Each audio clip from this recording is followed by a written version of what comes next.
All right, everyone. Well, welcome today to our Choosing Your Schools application workshop for the 2022 application cycle. This presentation is targeted towards all the health professions that we advise, and we hope that you find it useful today to learn more about what you should be considering as you embark upon this journey of creating your schools list and getting ready to apply. But before I dive into the actual selection factors that you should consider with regard to choosing your schools, I think it's important to give you an overview of what the admissions committee process looks like. So what the other side of this process looks like when they're reviewing applications, because this to me demonstrates the importance of really being thoughtful when choosing your schools. So as that overview, an admissions committee structure typically consists of a dean or director of admissions, the admissions committee itself, the admissions clerical or administrative staff, an application subcommittee. Sometimes medical schools also use some sort of computer system or software system that helps them with the admissions subsort. And of course, eventually who you will meet is your interviewer, that member of the admissions committee that you will meet at the end of the application cycle. So why does this matter? Well, a typical multi-phase review of an applicant starts with the first review of about 100 applicants per year per school. So that is typical for an MD program to get upwards of 10,000 applications per application cycle. The school might have a computer software program that reviews and ranks applicants based off of things like GPA, MCAT, and demographic variables. So this is going to be the first thing that a school sorts when getting your application. If they don't have a computer program, they might have a small committee of people who will review qualified applicants to balance these metrics, as well as gender, age, and other demographic variables. So after this particular process, a school might end up with about 800 qualified applicants after having started with almost 10,000. So what does this mean? This means that when you're applying to health professional schools, it is important to ensure that you are relatively within the right range academically based off of the applicants that they accept. So we'll talk more about how admissions academic metrics kind of play a part in the school's list process and creating your schools list and choosing your schools a little bit later. The second part of the review, we have those remaining 800 applicants, and for large schools there might be additional subcommittees that meet and get a predetermined number of applicant files to review. The committee then reads things like your personal statement, evaluates the qualities of your experiences, and also your letters of recommendation. From there, they'll rank applicants and decide who they want to call in for interview invitations. At this point in the process, they don't focus on academic metrics. So at this point, the school's already vetted you for your academic competencies, ensuring that you would be a successful student at their school. And so now they're focusing more on your experiences, your letters, and your reflections in your application for why you are wanting to join their entering class. The third part of the review is the interview itself. So usually interviewers are members of that subcommittee or other clinical or research faculty with the school. The interviewer is looking for sincerity, integrity, and empathy in that interview. But they're also looking at how well you, the interviewee, can connect interpersonally and whether you're a good fit for their school or program. And whether you're a good fit for their school or program is really what is going to make the largest impact on the actual admissions decision. The interviewer is not going to focus on your academic metrics. At this point, they've already read your letters of recommendation and they know your experiences. They might talk about these things organically in the interview themselves, but technically they've already been screened for. So that's why choosing your schools is super important, and being really thoughtful about it is super important, because ultimately getting accepted into a school is going to be based off your fit for that program specifically. And you should consider things like GPA and entrance exams, but also other elements of your application and how they correspond with the school's mission, vision, and other selection factors. So kind of keeping on the topic of GPA and entrance exams, this chart shows how GPA and MCAT work together to affect admissions rates for medical schools nationally. What we see here is that the higher your GPA and MCAT score, the more likely you are to be accepted to a medical school in the United States. So as we kind of move closer to that top right corner, we can see that 89% of applicants with over a 3.8 GPA and above a 518 MCAT were accepted. This tells us a lot of things. It tells us that higher the academic metrics, the more improved your chances are of being accepted. But it is not guaranteed. That top right blue box is not 100%. There is obviously other factors contributing to an applicant's competitiveness for any individual medical school. So it's really important for you to focus on not only how you fit in academically with the program, but how you might also fit in other ways. So what does this tell us? Well, GPA and entrance exams do assist students in choosing which schools they apply to. They are important. However, a student's experiential preparation also assists and becomes very important at the interview stage of the application cycle. Therefore, you should only consider academic metrics as one singular selection factor when choosing which schools to apply to.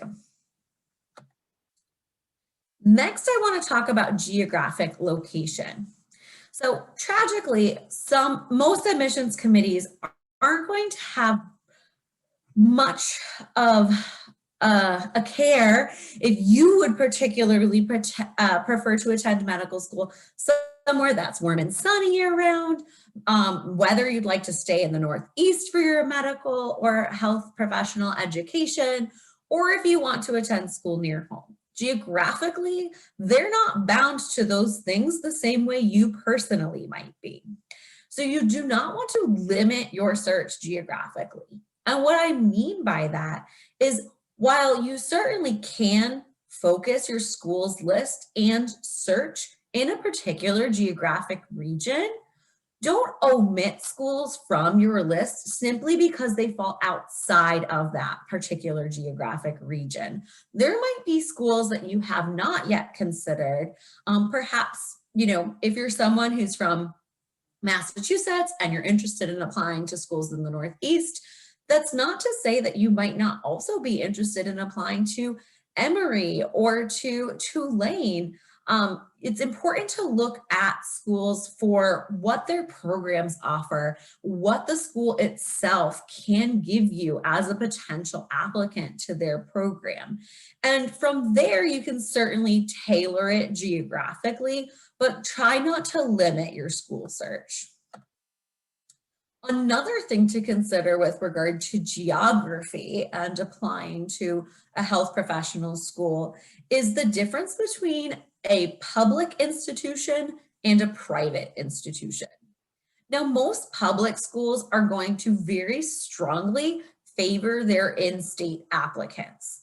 In fact, some public medical schools and dental programs only accept in-state applicants.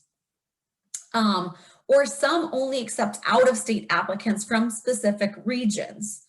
So a good example of that is the University of Washington.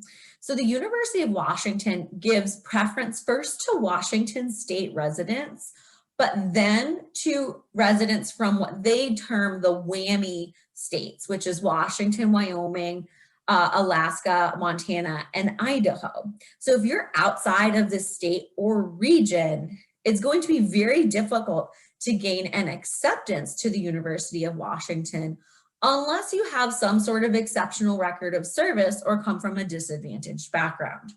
So when I see the University of Washington on someone's schools list, but they're not from this region, it really, makes me think of why is the school on their list? Why have they chosen this particular institution to be on their schools list? Let's talk more about that. The University of Massachusetts, on the other hand, does not have such a firm stance on who they will accept out of state or region. But if you look at their profile, they received over 2,500 out-of-state applicants in this past year and matriculated only 28 of those individuals. And that's versus their in-state applications and the number that they matriculated. So you can see that while University of Massachusetts does not formally state an in-state preference, they still do have an in-state preference based off of their admissions statistics.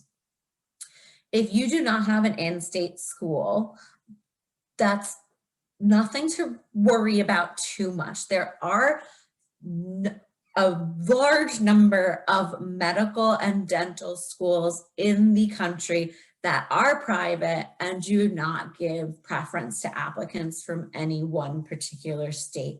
But when adding public schools to your application, it's important to consider what state and region you are from and how that's going to correspond to geographic location as you apply.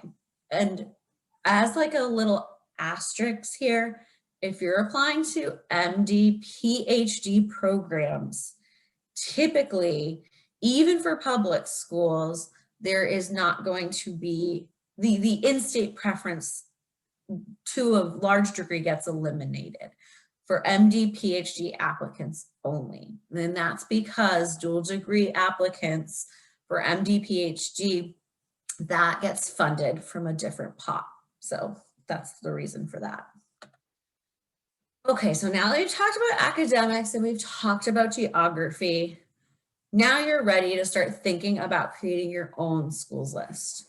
But before you begin, I encourage you all to sit down and really be thoughtful and brainstorm certain things about your motivations for wanting to go to a particular health professional program. So first, for example, why do you think you'd be happy in this profession? What do you hope to receive from your medical education? What experiences are central to your personal career goals? What is your learning style?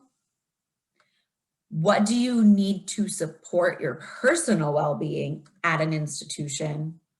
And what do you picture yourself doing in the future? Where do you picture yourself doing it? And with whom do you see yourself working?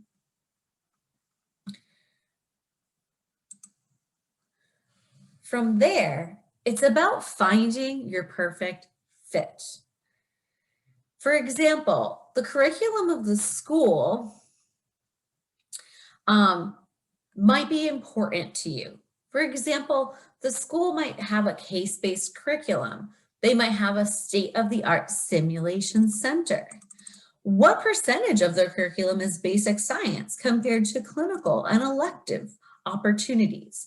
So when you're looking at a school, these are just several of the selection factors you can consider. But one that's often really important to students is how the curriculum is delivered.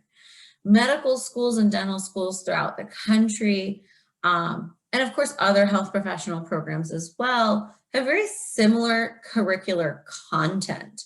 But the structure and way that that curriculum is taught is what's going to vary program to program. And knowing how you are as a learner and what environment you are going to thrive in is going to be really important when considering which schools are going to make its way to your list. Other selection factors include mission, vision, school culture, support services offered by the school, extracurricular activities offered by the school, of course, cost and finances, which is a very practical selection factor. You might also think about affiliated hospitals, and what that means is where are you going to be doing your clinical rotations? Are they in hospitals that you're, that look like the types of hospitals that you might work in the future, or the types of clinical settings that you might work in the future? Also important are going to be elective opportunities. So basically how your educational experience is going to be very unique to that particular institution. Residency placements, if you're particularly interested in certain specialties. Research opportunities, of course, if you're interested in conducting research in a health professional program or beyond. How soon you get patient contact. This does vary very much program to program. Some programs do not have you have patient contact until your second year. Other programs will have you in contact with patients on your first day. Special programs are going to be super important for folks interested in dual degrees because you do have to look specifically at what those programs are offering and in what subjects, and if you're able to obtain what you need out of said program. So PhDs in particular subjects, making sure that they have research labs available to you, that there's faculty you can work with, etc. Secondary questions are also going to be really valuable in determining what it is about a particular school that makes it unique and why that might relate well to your own experiences. So visiting websites like prospectivedoctor.com are going to give you some insight into what secondary essay prompts schools have used historically to give you a better sense of what that school is highlighting and prioritizing. You might also be interested in having some of your education take place in branch campuses and not all in one particular location. So that's also a selection factor you might consider, similarly with global opportunities that some schools provide. And lastly, the two elements that we did already talk about was geographic location and academic metrics, which are important selection factors to consider, but as you can see here, are certainly not the only selection factors that you should consider when creating your schools list. So from there, I want to provide you all with some resources to help you get started in choosing some of the schools that might make their way to your list. For folks applying to MD programs, a really useful tool is the AAMC's Medical School Admissions Requirements. We call it MSAR for short. It is $28, but that subscription is valid for a whole year. And it is going to be one of the most useful tools in not only telling you what a school is committed to with regard to mission, vision, research, etc., but also more information about average indebtedness for that school, so how much it's going to cost you, and also admissions metrics with regard to academic competencies, so median MCAT for each school, median GPA for each school, etc. So MSAR is a super great resource for MD applicants. I cannot recommend it enough. Similarly, for dental medicine, the Dental School Explorer is an equally useful resource, providing all that same information that MSAR provides for medical schools, pre-medical students for pre-dental students. It's a little bit cheaper at $25 for that annual subscription. The following programs that we advise on also have resources for searching schools, but they are free. For osteopathic medicine, you have ACOM's Choose DO Explorer. For podiatry, they do have a full podiatric medical college information book, which is very comprehensive. Physician assistant has PA School Finder, and finally, veterinary medicine, VMSAR. One thing to note, though, for pre-PA students is that you might already have a list of schools that you're considering, just because as soon as you identify yourself as being on a pre-PA track, you likely had to look at the required course of study because coursework does vary greatly from program to program in the pre-PA world. So that is just a small note for our pre-PA students, but for other health professional programs, you might just be starting your school search now. And these resources are really going to be valuable in helping to get you started.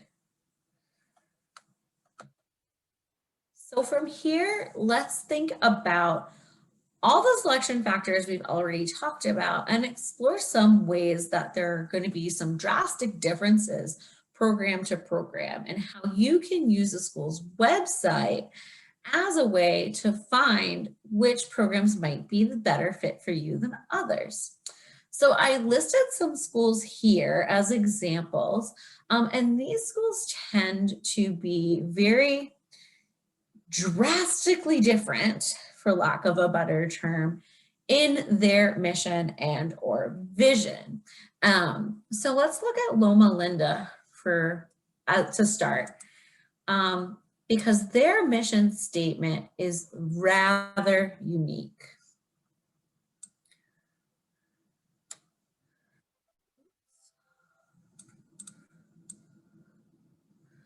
Okay, so here we have Loma Linda University School of Medicine's mission statement.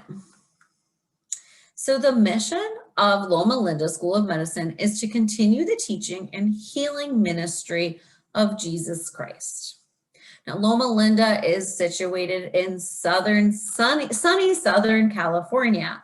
So geographically, you might think that it's a great fit for you. But looking at this mission statement, it's very evident that they're seeking applicants that have a religious motivation and a religious foundation in Christianity, and that this is propelling them towards medical school. So this is something that's going to be really important for you as an applicant to know should you decide to apply to Loma Linda University School of Medicine. Now that's going to look very different than, for example, Harvard's mission statement. So let's take a look at that next and see how it differs from Loma Linda. So at Harvard, their mission is to nurture a diverse, inclusive community dedicated to alleviating suffering and improving health and well-being for all through excellence in teaching and learning, discovery and scholarship, and service and leadership. So Harvard does not have a religious affiliation the way Loma Linda does, but they are looking for applicants who are very interested in academic medicine, i.e. teaching and learning, interested in research, i.e. discovery and scholarship, and of course, service and leadership. So reflecting on your own experiences, if you are planning to apply to Harvard, you want to ensure that your experiential preparation demonstrates that you have dedicated time and effort to these types of activities. So obviously you can look at maybe some of these other ones on your own. Moving from mission, I think I went ahead a little bit here.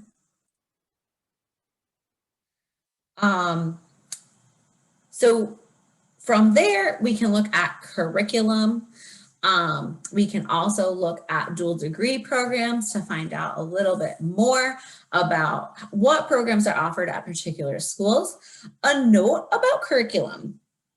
If you find that a curriculum is offered pass-fail, for those types of programs, it does typically indicate that there's more collaboration among students at those types of schools because they're not competing for a particular rank or class placement in their studies.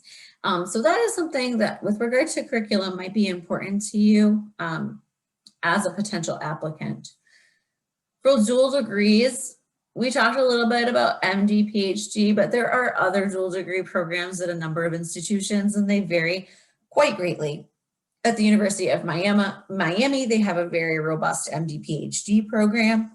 MD MPH program and a commitment to public health at their institution.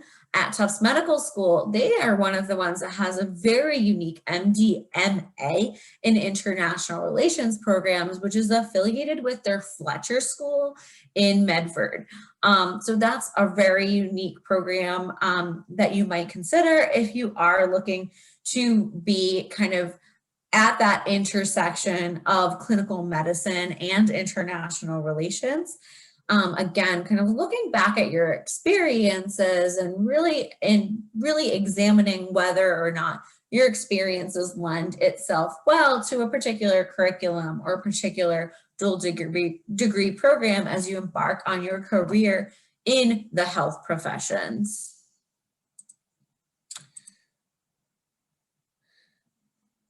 And it looks like we've run into some technical difficulties. So let's restart this.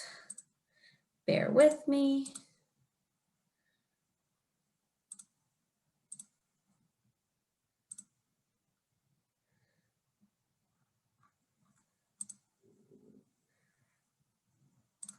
And we'll pick up where we left off. All right, from here, we talked about selection factors, including residency. All residency match lists are public information. So if you go to any health professional school's website, you should be able to find their most recent match list to see what types of specialties of medicine their students are getting upon completion of their educational training. If you're interested in a particular specialty of medicine, this information can be very, very valuable to you. I won't click on all of these hyperlinks, but we will be sharing this presentation after in an email, so you can definitely take a look at that on your own. Also important, and again, very practical selection factor is finances. So you're going to see some drastic differences in the financial cost of attending a health professional school. We can start by looking at one end of the spectrum, which is Uniform Services University, or in other words, it's affectionately referred to as America's Medical School. So it is a military affiliated medical school. It's an MD program. And rather than paying tuition, you as a student actually get paid to attend. Almost $64,000 a year. You have an annual salary while you are attending medical school. You do owe service after attending Uniform Services University rather than tuition money to the U.S. Army after attending a military affiliated school. And the same is true if you are applying for the Health Professional Scholarship Program or a military scholarship program that will pay for your tuition and provide some sort of compensation to you while you're in your health professional training. Kind of middle of the line, we have our public institutions, so our state schools. For example, at the University of Texas in Austin, known as the Dell Medical School, their tuition for in-state applicants for 4 years comes up to just under $100,000. That compared to a private medical school, which can cost almost $250,000 total. Now, financial aid is available to help support you as you apply to these professional schools through FAFSA, so you have government aid. There's financial aid offered through individual programs, and those financial aid packages typically become available after you are accepted into a program. There's scholarships and grants, etc. But do know that finances is probably going to come into play and be an important practical selection factor to consider as you are choosing which public and or private schools that you want to apply to. There are also special elements or special programs that make schools unique. So I'm going to talk about Tufts and Drexel. So Tufts has their Maine track for folks who are from Maine who want to deliver care and practice medicine in rural areas. This might be something that is particularly appealing to you. Drexel has a very different kind of special background. Drexel, what is currently now Drexel University's medical schools, what is currently now Drexel University School of Medicine used to be the first women's medical school in the country. So there is a really strong connection at Drexel to women's health and historically to women in medicine. So again, kind of thinking about your own personal background, where you see yourself fitting within medicine, and if a place like Drexel makes sense for you. Affiliated hospitals is another selection factor we briefly talked about. Harvard, we say, again, affectionately, all of them. If you think of a Boston hospital, it's probably Harvard affiliated. And those are the hospitals you all know so well because you are a Northeastern student and they are so local to us.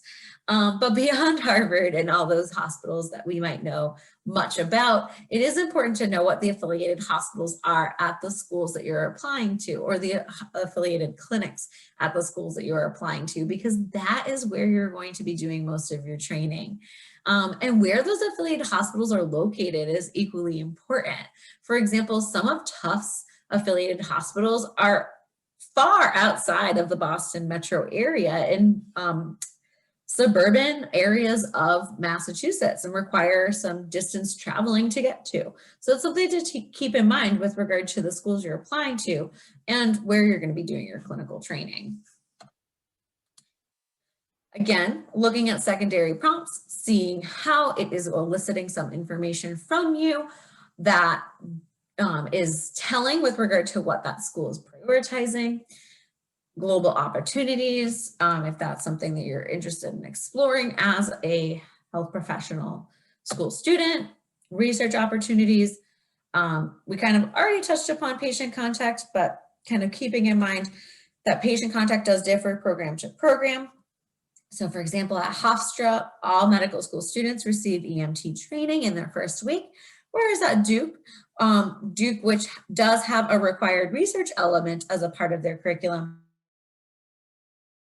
the second year of their curriculum. So again, feel free to explore all those different boxes and different types of selection factors at your leisure once we do send this presentation to you.